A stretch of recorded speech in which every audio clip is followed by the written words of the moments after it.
So Deion Sanders and his Colorado Buffaloes get absolutely stomped out, obliterated by the Oregon Ducks. Man, Ducks out there had Colorado State looking like Penn State. Man, no disrespect. I mean, listen, man, we just a joke. We had fun here in our South Park boys. Man, had Colorado State in a penitentiary state. Man, I mean, listen, locked up, couldn't score a point till late in the game. We thought at least they was gonna, you know, cover the spread.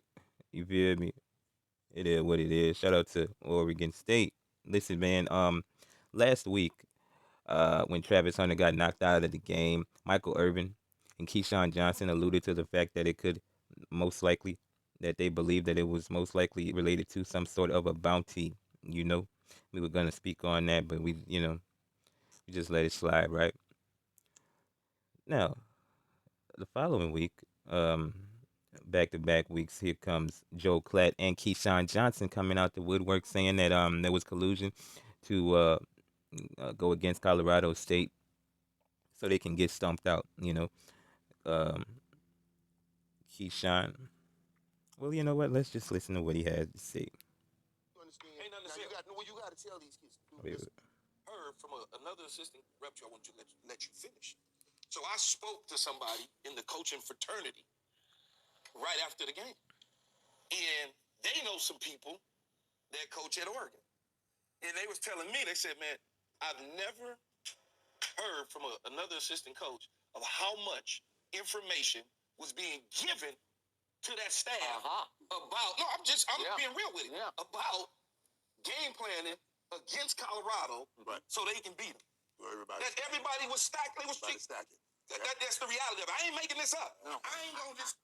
So, I mean, listen, people are, you know, outraged.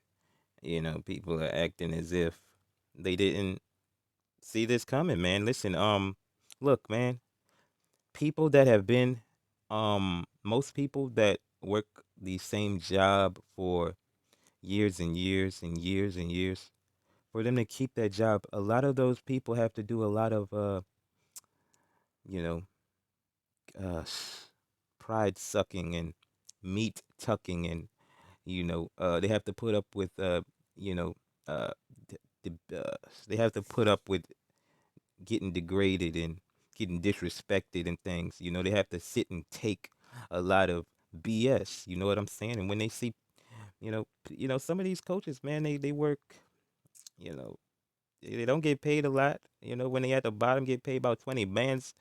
You know, got to work about 18, 20 hours and things of that nature, man. They see Prime. Prime ain't never stepped in a building in a football building, you know, as a bottom tier guy ever in his life. You know what I'm saying? He's always been on top. People don't like that. And then you got the guy coming in the stepping in the building with the gold chains and the pinky rings on from the jump, talking to people like he's better than them. When he's better than them, people don't like that, man. Then when you then come on, man, and then you add on the fact that he's black, an American black. I mean, listen, it is what it is. The swagger, the bravado is not the same when it comes from the American black as the other, you know, people, man. It hit different, man. You know what I'm saying? It's the level of, you know, confidence is, leveled up. You know what I'm saying? And, when people can't beat, you know, uh, that which, is great, listen, man, that's when you got to pull out the hate. You know what I'm saying? It is what it is. Shout out to Deion Sanders, man. Shout out to these hey, nice coaches, man. Look, man, you can't expect to step in somebody's building and change the power dynamic and not expect them to fight back. You know, these are people that you know grab their lunch pails and "Yeah, yes, sir. Oh man, oh, that was funny, Mr. Johnson, and all of this shucking and jiving. You know, you know, boss cracker joking. He on the floor. He rolling on the floor. Joke was lame. You know what I'm saying? Like these are weirdo people. These are people who don't like people who didn't have to shuck and jive to get where they getting to. You know what I'm saying? It is what it is, man. You know what I'm saying? I mean, listen, it ain't gotta be, and it ain't just a white versus black thing, 'cause the white people be cooking the white people that's super arrogant as well. It's just the fact that typically when a white person is really that good at sports, they don't really talk they don't really talk that talk to the public.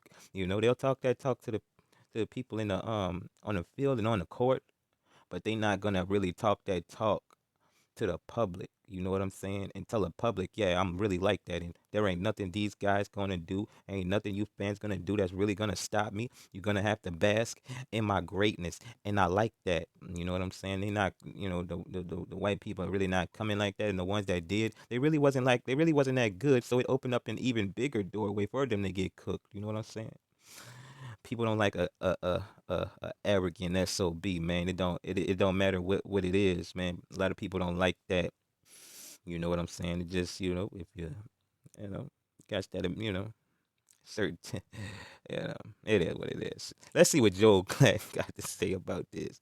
You know what I'm saying?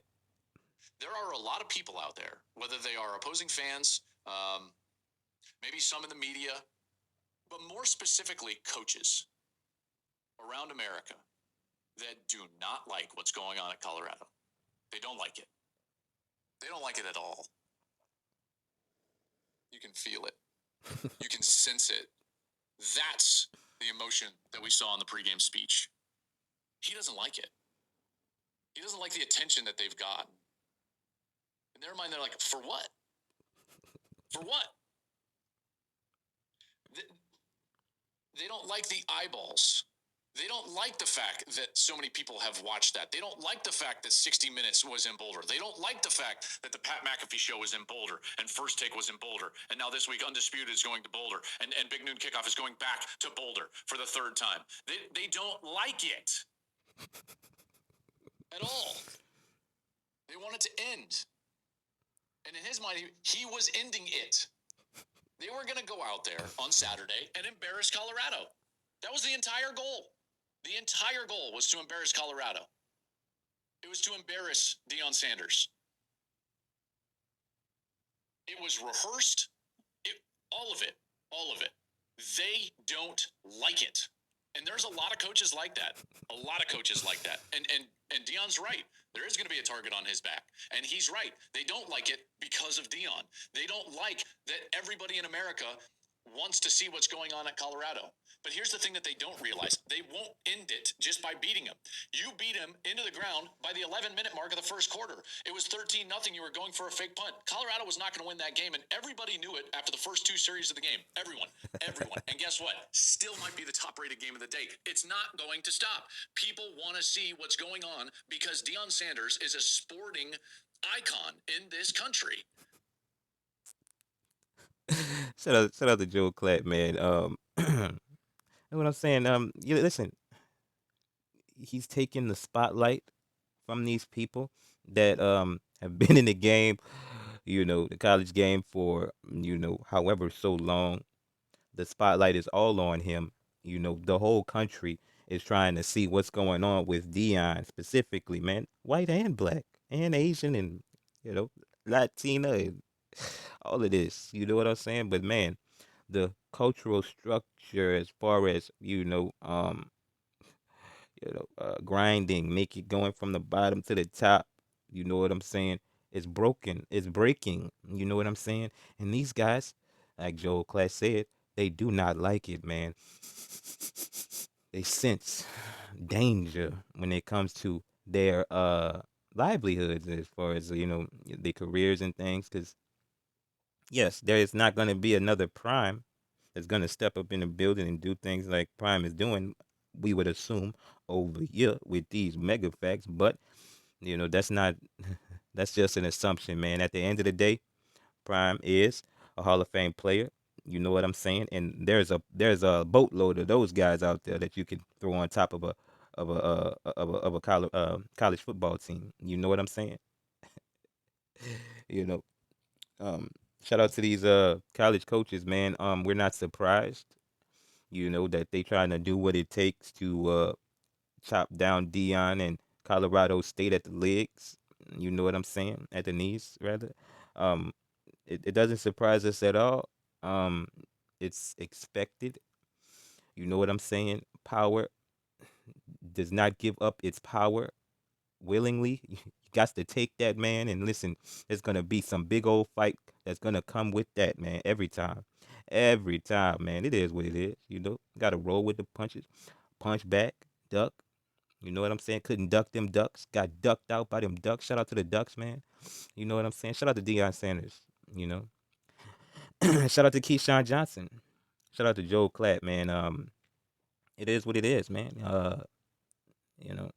Haters is a part of, success, part of life. It is what it is. Hey, I mean, it's funny. I mean, we heard this and we laughed. I mean, listen, you're only gonna get this kind of, attention if you really like that, man, or at least if people really think you really finna be like that, got potential to get like that, man. You know what I'm saying? I mean, it's a big old sign of respect, man. Shout out to Deion Sanders. I believe that along with that sign of respect is gonna be a lot of what you call it? It's replication is a form of flattery. What is it? Something like that. There's gonna be a lot of people that's copying Deion Sanders, the move that Deion Sanders made, and that's gonna be a big old sign of respect. And those people that will be getting that sign of respect by duplicating the actions of Deion Sanders are going to get the same amount of disrespect, man. You know what I'm saying? It's just the name of the game, man. You know what I'm saying? When you and it's a power battle. You know what I'm saying? It is what it is. Shout out to these guys. You know.